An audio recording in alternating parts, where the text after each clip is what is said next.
Hello everyone. तो आज फिर हम एक बार हाजिर हैं अपना एक नया लेक्चर लेके, lecture number 2 about the NMR spectroscopy, जिसमें हम इंस्ट्रूमेंटेशन की बात करेंगे। तो देखिए, अभी फर्स्ट लेक्चर में हमने पढ़ा था बेसिक प्रिंसिपल में कि एनएमआर जो है बेटा, वो पूरा का पूरा डिपेंड करता है on the transition between nuclear spin states. Transition between nuclear spin states. तो अब ये स्पिन स्टेट्स क्या थी, मैं एक बार फटाफट आपको रिकॉल कराती हूँ। देखिए, हम बात कर रहे थे कि हमारे पास ना एनएमआर की जो मशीन है उसके अंदर सेंटर में एक बड़ा सा मैग्नेट लगा होता है। ये हमारा बहुत भारी बड़ा सा मैग्नेट। इस मैग्नेट की बेटा अपनी एक मैग्नेटिक फील्ड है, जो कि इस डायरेक्शन में मैं दिखा रही हूँ अपवर्ड्स, आप उसे डाउनवर्ड्स भी दिखा सकते हो।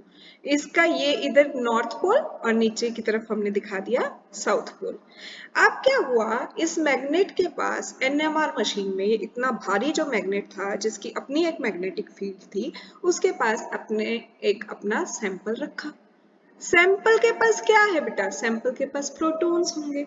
ठीक है, वो जो छोटा मोटा सा प्रोटॉन बेचारा अपने एक्सिस पे ऐसे गोल गोल गोल गोल घूम रहा है, रिवॉल्व कर रहा है। तो उस रिवॉल्व करने की वजह से अपने एक्सिस पे वो जो स्पिन कर रहा है, उसकी वजह से उसकी अपनी एक मैग्नेटिक मूवमेंट जनरेट हो गई। उस मैग्नेटिक मूवमेंट को लेके वो शुरू में इस डायरेक्शन में अपना अलाइंड था। ठीक है, जैसे आपने उसको सैंपल को रखा एनएमआर मशीन के अंदर, ये उसका नॉर्थ और ये उसका साउथ, उसकी भी अपनी एक मैग्नेटिक मूवमेंट है भाई। वो प्रोटॉन है, प्रोटॉन हमारा क्या है, पॉजिटिव चार्ज है स्पीशीज। पॉजिटिवली चार्ज पार्टिकल जब अपने ही एक्सिस पे बार बार रिवॉल्व कर रहे हैं, तो वो भी अपनी एक मैग्नेटिक मूवमेंट जनरेट कर रहे हैं, जिसकी वजह से उसमें north pole south pole create हुए हुए हैं, और वो हमने दिखाए। अब क्या हुआ, लेकिन ये इतना भारी भरकम मैग्नेट जब अपनी अप्लाइड फील्ड लेके आया, तो ये बेचारा मासूम सा प्रोटॉन ना ये कहता है, मैं जी आपकी डायरेक्शन में अलाइन हो जाऊंगा, जैसे आप चाहोगे मैं वैसे ही रह लूंगा। आपका नॉर्थ इस साइड है, मैं अपना नॉर्थ इसी साइड रख लूंगा, मैं आपके साथ अलाइंड रहूंगा, बिल्कुल जैसा आप चाहोगे वैसा ही। बस मुझे धक्का मत देना, मेरे को कोई रिपल्शन नहीं सहनी आपकी तरफ से। तो ये कहते हैं ठीक है भाई, तू अगर हमारे अकॉर्डिंग रह रहे, जैसे हम हैं अलाइंड वैसे ही रह रहे हैं, तो हमें क्या दिक्कत है, रह ले तू हमारे साथ। रह लिया तो ये स्टेबिलिटी आ गई, इसके अंदर स्टेबल हो गया, ठीक है, रहने लग गया उसके साथ। तो इसकी कम एनर्जी है क्योंकि चुपचाप बैठा है। कुछ ज्यादा चूचप तो ये कर नहीं रहा ना, कैसे करेगा, क्योंकि ये तो ये कह रहा है मुझे बस अपने पास रहने दो, जिस हाल में आप रखोगे उस हाल में मैं रह लूंगा। तो इसके पास एनर्जी होगी भी ना, तो ये बेचारा कुछ नहीं दिखा रही है अपनी लोअर एनर्जी स्टेट में, चुपचाप बैठा हुआ है। जो इसकी ये लो एनर्जी स्टेट है, उसको हम बोलते हैं अल्फा स्पिन स्टेट। ठीक है, लेकिन अब चैन तो आ नहीं रहा। अब क्या है कि इलेक्ट्रोमैग्नेटिक रेडिएशन आई, रेडियो फ्रीक्वेंसी रीजन की। इलेक्ट्रोमैग्नेटिक रेडिएशन कहते हैं क्या भाई, ये जैसे तेरे को रखेंगे तो वैसे ही क्यों रहेगा, तेरे में रिपल्शन सहने की हिम्मत नहीं है क्या, मैं एनर्जी देती हूँ, मैं एनर्जी देती हूँ, तू रिपल्शन सह। तेरे को जैसे रहना है तो वैसे रह, तेरे को पलटी मार के रहना है, फ्लिप करके रहना है तो फ्लिप करके रह। तो रेडियो फ्रीक्वेंसी रीजन की जो आपकी वेव्स थी, इलेक्ट्रोमैग्नेटिक रेडिएशन थी, उन्होंने इस प्रोटॉन को एनर्जी दे दी। एनर्जी दे दी, एनर्जी लेते ही ये तो फ्लिप मार गया भाई, नई नई ताजा ताजा एनर्जी आई है उसके पास, वो दिखाएगा जोश, उसने फ्लिप मार दिया। ठीक है, फ्लिप मारा, पलटी मारी, अब इसका जो नॉर्थ पोल है वो इस साइड आ गया अपोजिट में अप्लाइड फील्ड के, और साउथ पोल इधर आ गया। तो अब ये अलाइंड नहीं ना अप्लाइड फील्ड के साथ, उसके तो अपोजिशन में आके बैठ गया, opposite to the applied field, opposite to the applied field. अब अपोजिशन में बैठेगा तो अनस्टेबिलिटी भी आएगी। स्टेबिलिटी तो तभी तक है ना जिंदगी में, जब तक आप कुछ ना बोलो, चुपचाप करके आराम से बैठे रहो, भैया मुझे कोई दिक्कत नहीं, जैसे आप रखोगे वैसे रह लूंगा। लेकिन जैसे ही आप रिबेल करना शुरू करते हो कि नहीं मैं उल्टी डायरेक्शन में चलूंगा, तो अनस्टेबिलिटी जरूर आती है, जिसको आपको फेस करना पड़ेगा। उसमें एनर्जी भी ज्यादा है, उसकी हायर एनर्जी है। हायर एनर्जी तो होगी भाई, रेडियो फ्रीक्वेंसी रीजन की जो वेव्स है उन्होंने उसे एनर्जी दी है, एनर्जी दी है, एनर्जी अब्सॉर्ब होके आया अगला इस स्टेट में, तो हायर एनर्जी स्टेट है। ये जो हायर एनर्जी वाली स्टेट है इसको हम बीटा स्पिन स्टेट बोलते हैं। ठीक है, ये आ गई हमारी बीटा स्पिन स्टेट। तो बेटा आपकी एक कम एनर्जी की स्टेट थी अल्फा स्पिन स्टेट E1, उससे आपका जो प्रोटॉन है वो हायर एनर्जी स्टेट में गया बीटा में E2 में।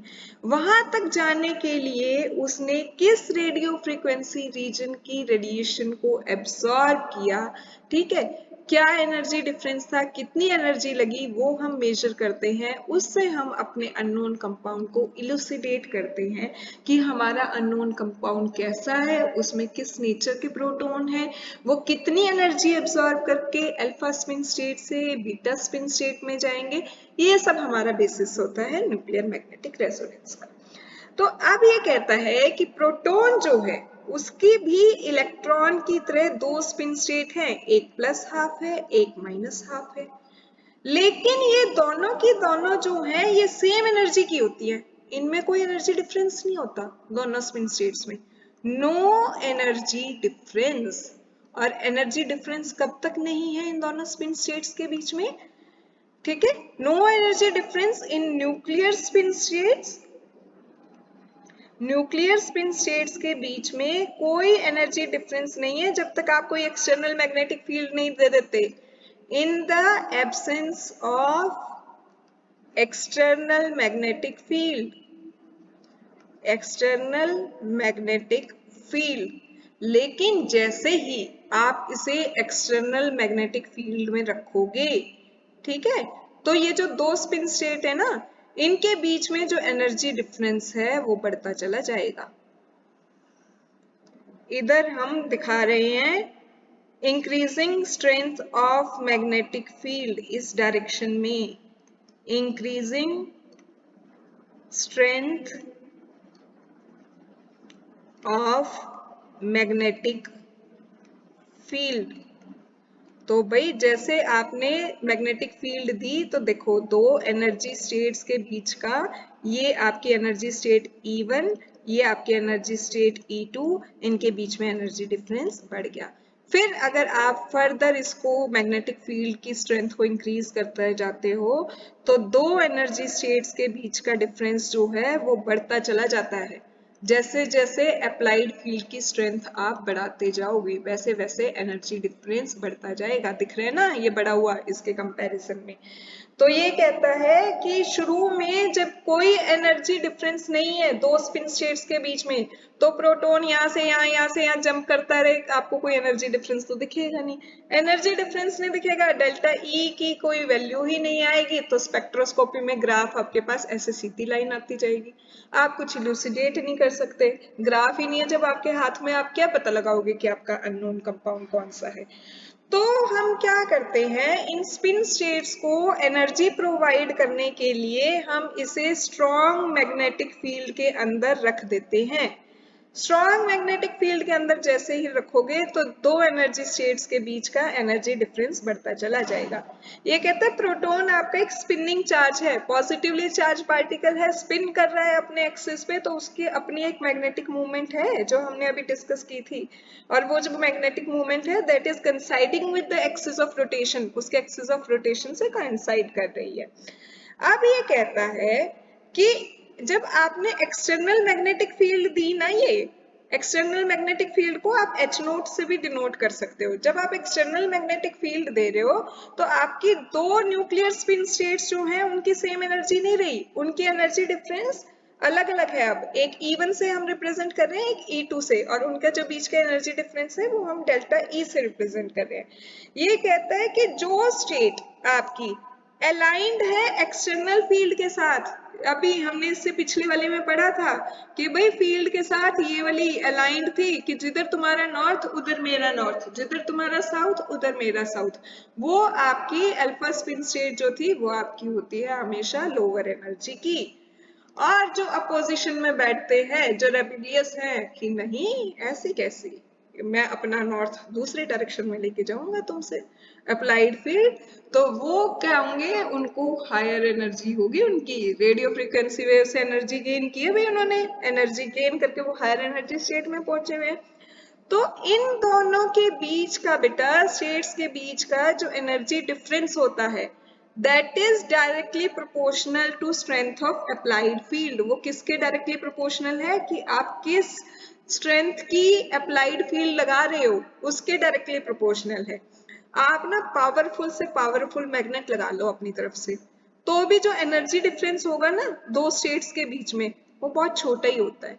जैसे मान लो आपने फील्ड जो है एक्सटर्नल अप्लाइड फील्ड वो 14,100 गॉश की दी, तो भी जो दो स्पिन स्टेट्स के बीच का जो एनर्जी डिफरेंस होगा वो होगा आपका अराउंड 2.5 इंटू 10⁻⁻⁵ किलो जूल पर मोल, उससे ज्यादा नहीं हो पाएगा।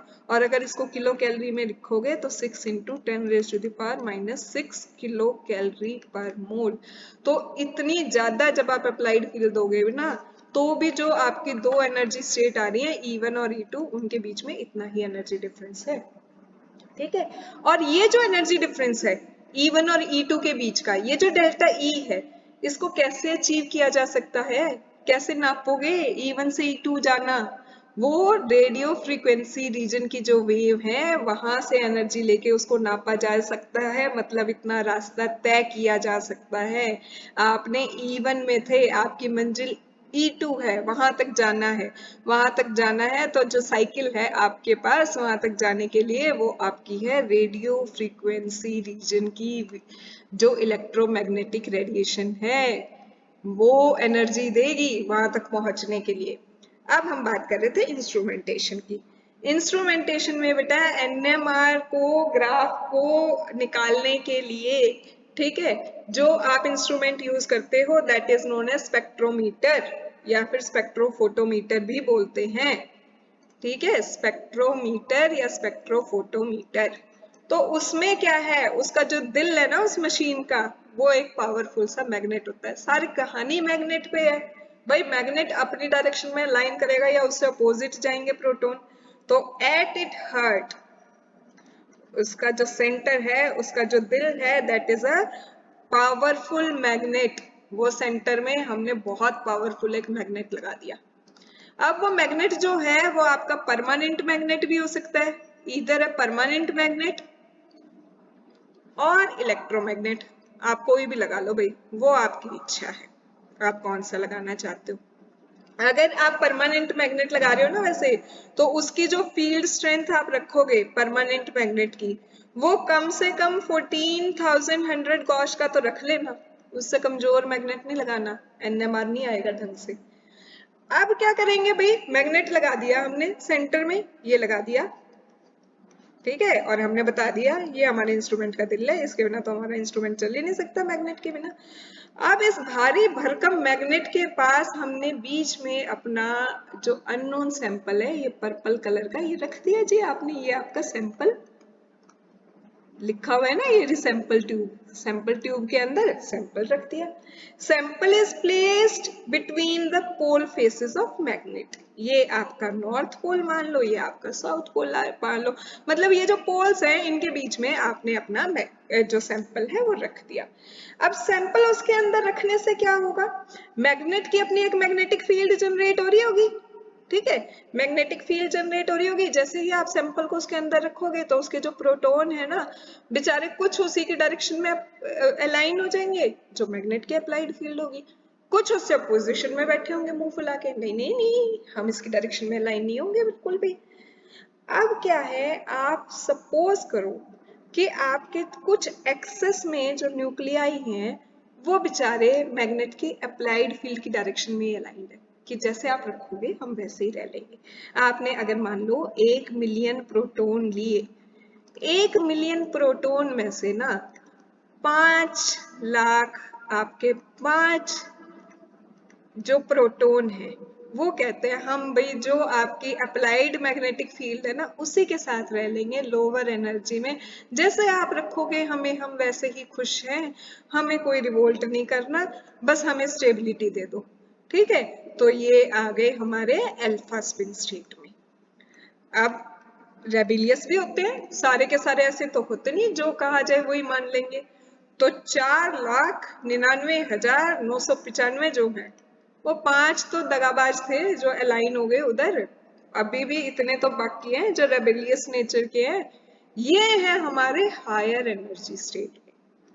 ये कह रहे हैं नहीं, हम ऐसे नहीं रहेंगे जैसे आप रखोगे, ठीक है, हम तो अपोजिशन में बैठेंगे। अपोजिशन में बैठेंगे तो ये हायर एनर्जी स्टेट हमारी बीटा स्पिन स्टेट वाले हैं।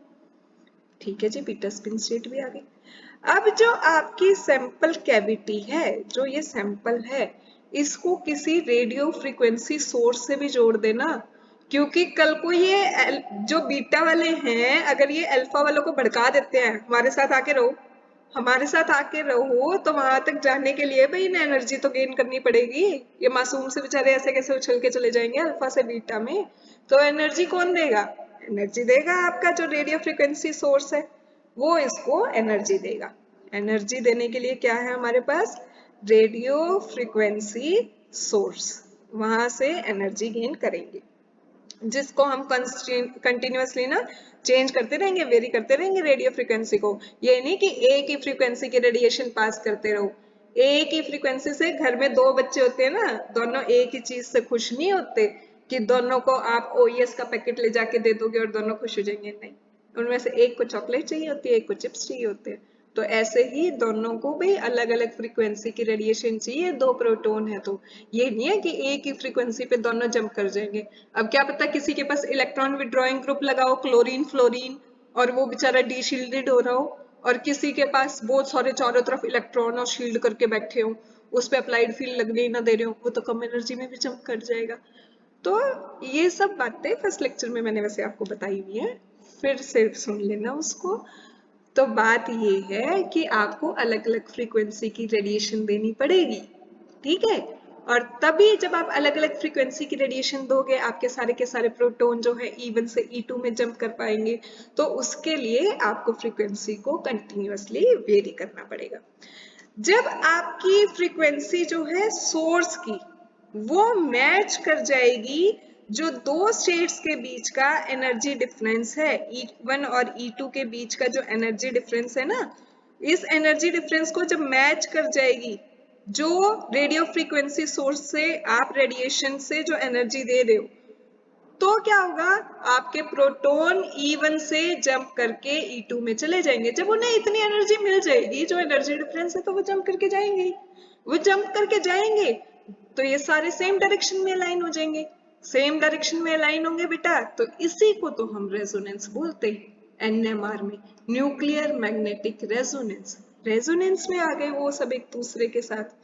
तो ये कहता है कि अगर आपका प्रोटॉन जो है 14,100 गॉश की फील्ड स्ट्रेंथ अगर आप प्रोवाइड कर रहे हो, तो जो उन्हें फ्रीक्वेंसी, जिस फ्रीक्वेंसी की रेडिएशन चाहिए होगी ना, वो होगी अराउंड 60 मेगाहर्ट्ज, या फिर हर्ट्ज में लिखो तो 60 इंटू 10⁻⁶ हर्ट्ज। इतनी एनर्जी वो एब्जॉर्ब करेंगे, उनके न्यूक्लियाई में फ्लिप होगा, पलटी मारेंगे, लोअर एनर्जी स्टेट से अल्फा स्टेट से बीटा स्टेट में चले जाएंगे, अल्फा से बीटा स्टेट में जाएंगे एनर्जी एब्जॉर्ब करके। कितनी एनर्जी एब्जॉर्ब की? जो भी अमाउंट यहाँ पे आएगा उसको फटाफट, ये हमारे डिटेक्टर बैठा है डिटेक्ट करने के लिए, ये डिटेक्ट कर लेगा, अरे ये तो जंप कर गया इतनी एनर्जी लेके अल्फा से बीटा में, और प्रिंटर उसका प्रिंट ग्राफ निकाल के, ऐसा ये जो ब्लू ब्लू ग्राफ है आपको निकाल के दे देगा। फिर आप उसको बैठ के स्टडी करते रहना, और इतने पे पीक आई, इसका मतलब इतनी एनर्जी एब्सॉर्ब करके हमारा प्रोटॉन यहाँ से यहाँ गया, कौन सा नेचर हो सकता है उस प्रोटॉन का। फिर ये सब आप अपने दिमाग में बिठाएंगे और आपका अननोन कंपाउंड आपके सामने इलुसिडेट हो जाएगा, आपको पता लग जाएगा कि अननोन कंपाउंड कौन सा है। तो इसीलिए न्यूक्लियर मैग्नेटिक रेजोनेंस एक बेस्ट टूल माना जाता है किसी भी कंपाउंड को एनालाइज करने के लिए, और ये सब इसका इंस्ट्रूमेंटेशन था। होपफुली आपको समझ आया होगा। अगर कोई भी दिक्कत आ रही है, just put your message in the comment section, हम उसको सॉल्व करने की कोशिश करेंगे। लाइक करना ना भूलिएगा वीडियो को अगर आपको पसंद आया हो तो। और सब्सक्राइब भी कर ही दो भाई, चैनल को सब्सक्राइब करोगे तब तो नोटिफिकेशन मिलेगी अगला वीडियो कौन सा आ रहा है। बेल आइकन प्रेस कर देना, सब्सक्राइब कर देना, तो आपको नोटिफिकेशन मिलती रहेगी कि अब अगला लेक्चर जो डलेगा वो केमिकल शिफ्ट पे डलेगा या किस चीज पे डलेगा। ठीक है, and I am waiting for your lovely messages and a request, no vulgarity in the message section. Please, please, please put messages regarding the queries only. Thank you so much. Have a good day ahead. Take care. Bye.